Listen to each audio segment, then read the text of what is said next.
Welcome to SpotLight. It's the podcast that lifts the curtain on life here at Wolverhampton Grand Theatre. I'm Scott. I'm Tonia, and today we are joined by one of the superstar legends of our pantomime.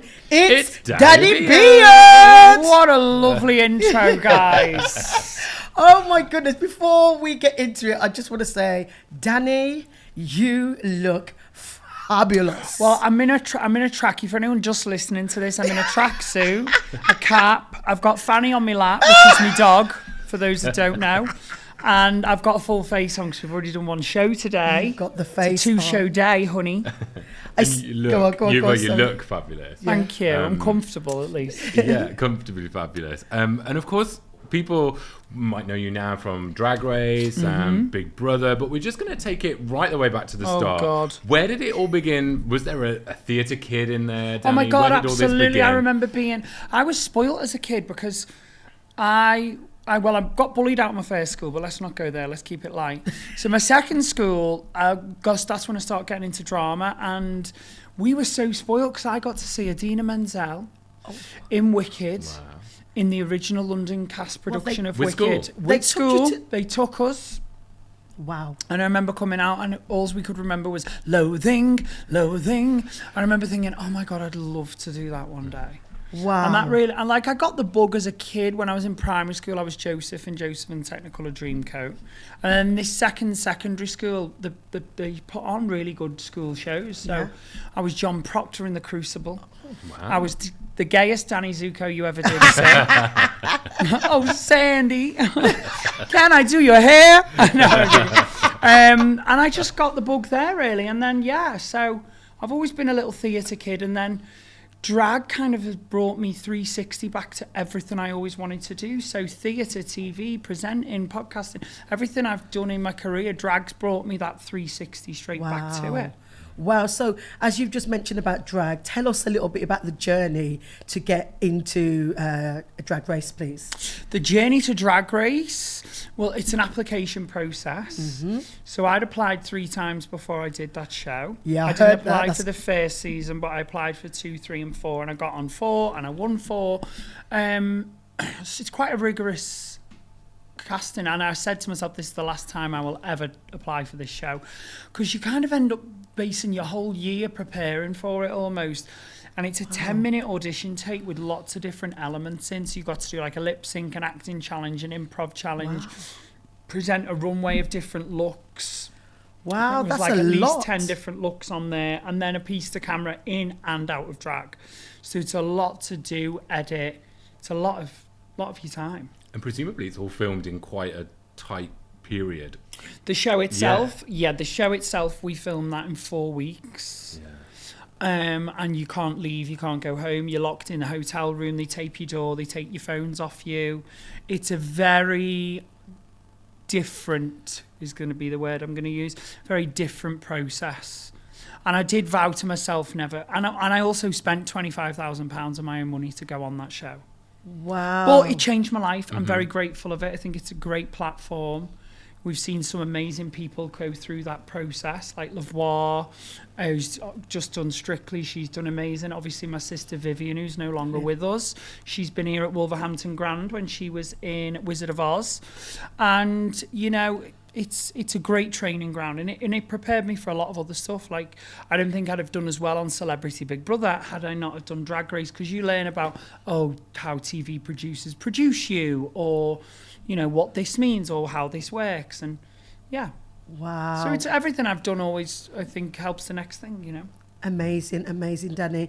I just think there's something to be said. I mean, earlier on you talked about, you know, the arts and what it meant to you in terms of going to the theatre. And there's something to be said about the power of creativity and the arts. What say you, darling?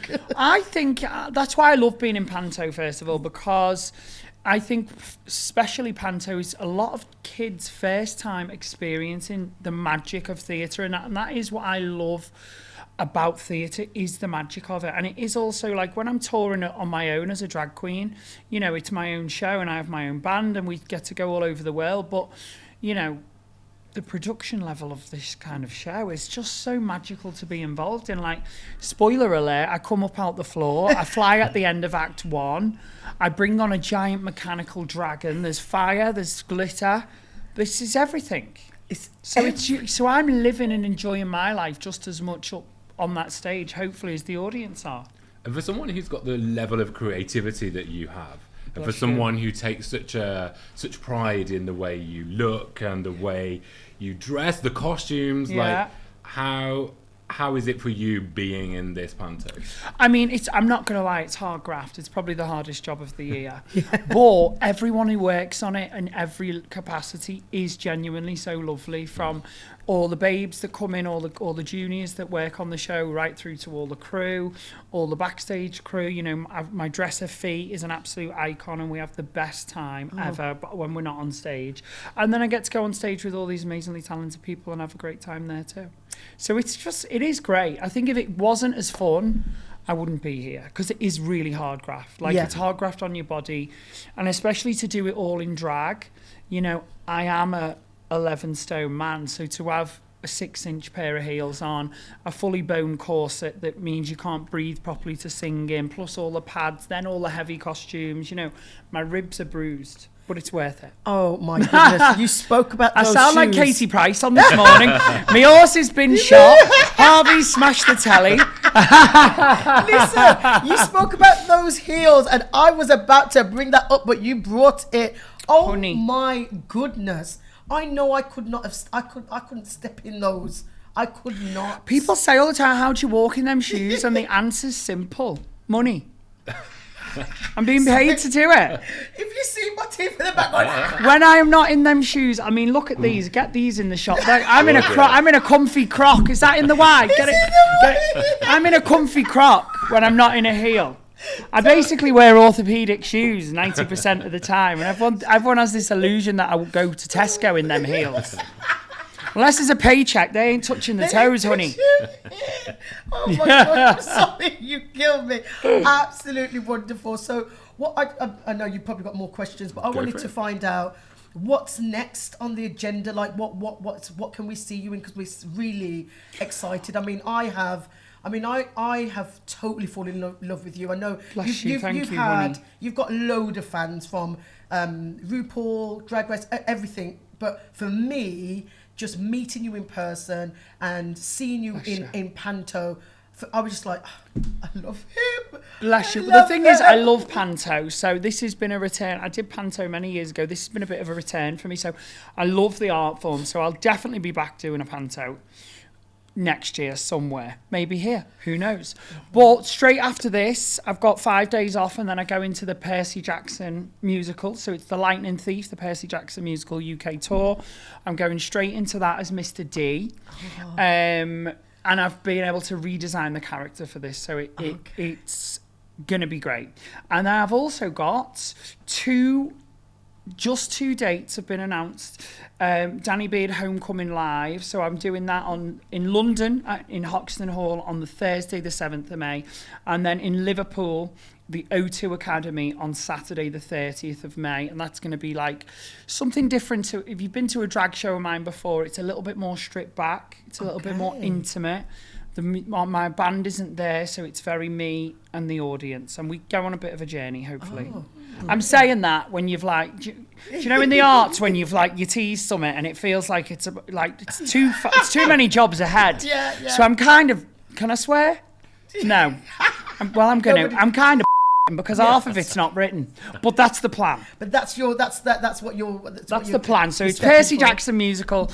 I've got this, and then there's some other exciting things that I'm still not allowed to say yet. But it's all going on, girl. So the name. Yeah. Danny Beard. Go on, honey. No, go on. So tell us a little bit about where the name. The name. Well, I never wanted to be like a known drag queen. I never thought drag was going to be a long career.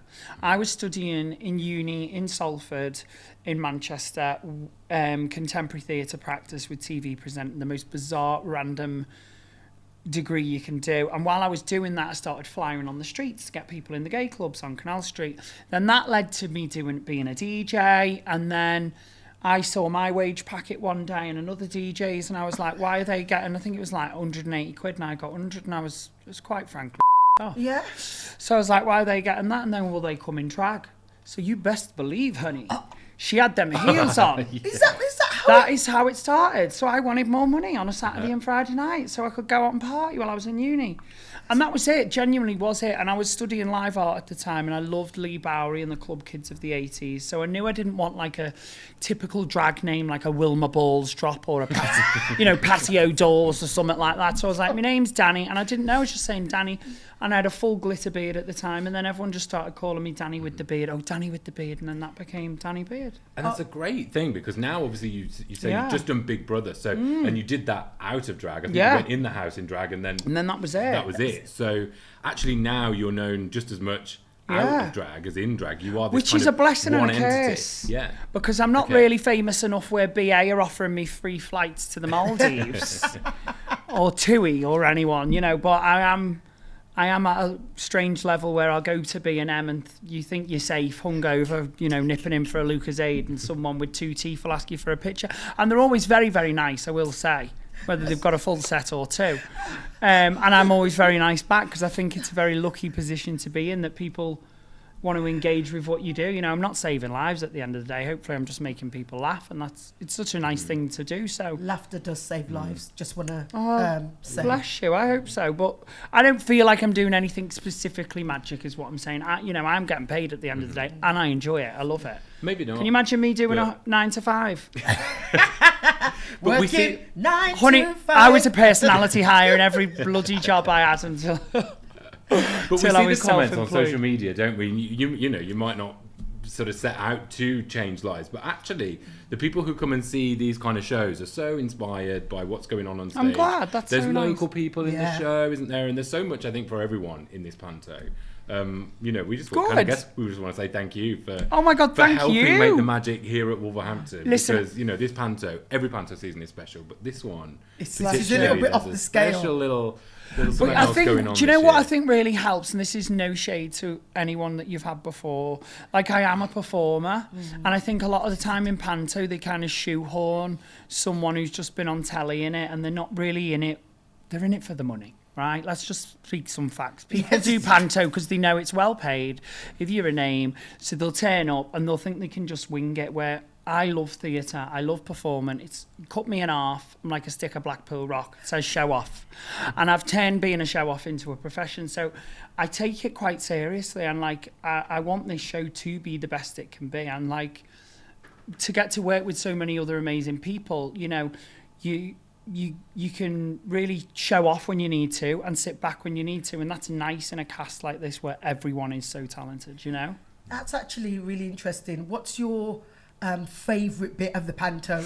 That's I know, yeah. I mean, I love the end of Act 1 because it was actually my idea, which is so me and big-headed. Go for it. But I remember reading the script, and I spoke to Carl, one of the producers, and I was like, because they had something different planned there, basically. And I was like, I think you need to fly me. This feels like a defying gravity moment. I was like, you've got this heart of thorns on the stage. And I just think you need to, don't know how, it's not my job, but you need to get me in the middle of that heart. I need to literally, I'm singing Rise Like a Phoenix. I'm singing about flying. You need to fly me. It needs to be a defying gravity moment if you've got the budget. And he went, leave it with me. Next day, we're going to fly you. Oh, my goodness. And I was like, great. So I think I love doing that bit because it really does take me back to, like we said at the beginning of this, when I was a kid and seeing Elphaba and thinking, oh my God, I want to do that one day. So in my own little way, I'm living out my little childhood dream every night. Well, 2 shows a day doing that little bit, I'm just trying to imagine Idina Menzel going up to the producers of Wicked and just going, I need to that's how Defying Gravity came about. That was how it came about. She was just going to stand on the stage. Adele Dazeem. For those that don't know, Google Adele Dazeem. It was when, who did it? John Travolta. John Travolta, when he didn't know who she was and she just won an award. Yeah. The wickedly incomparable Adele Dazeem. You need to check out if you don't know the reference, guys. Yeah, definitely. Honestly, it has just been such a pleasure Thank you. to have you. I know that it's you're working so hard behind the scenes, so even come in and taking the time out to chat with us. We Baby, absolutely love you for that. Thank you. And listen, it's all part of what we do. Like anything that helps the show and the bigger picture of the show, and also like helps the brand. Like this theatre itself, I chose this panto over a couple of offers because it's so much love on every level. Thought goes into every level, from the casting to the writing to the producing to the tech to everything, to this level of stuff. Like someone could have thrown a bit of money towards me and shoved me in I'm going to swear, you have to believe me, in a show. And I don't want to be involved in a show where people don't care. People care on every level of this show. Yeah. And that's how I am in my job. So I slot right in because I care. You do care. You know? God. I might like really like overinflating my own ego here, but I just think it's such a special show. And like the reviews speak for themselves. You know, we've got 27 5-star reviews for this panto, honey. Say it again with chest. 20 mother beep 7 5-star reviews. And you know what? They're really nice reviews, and they touch upon loads of different things, and everyone in all the reviews gets a really nice mention equally. And I think, again, that just goes to show what we've created here. Danny, we have to love and leave you. Leave me. Who's in the hot seat next? We're gonna. Well, you'll see. Are they waiting in the background? I don't know. Maybe they're here. Maybe when I'm here, everybody's in the background. I'm joking. Mic drop. You've been dropping those bombs on a regular, undercover. You know, baby. We love you. We genuinely do. Thank you. And I love being here. Yeah, we love you, Fanny. Well, enjoy Deborah Stevenson. She will not be this funny. No, I'm joking. I love Debs. She actually is very funny. She's very funny. And very clever. I sometimes feel a little bit like I'm really thick around Deborah. No, never. She's just so clever. Very, very. But you'll hear all about her. Thank you, everyone, for listening and watching along at home. We'll see you in the next one. See you.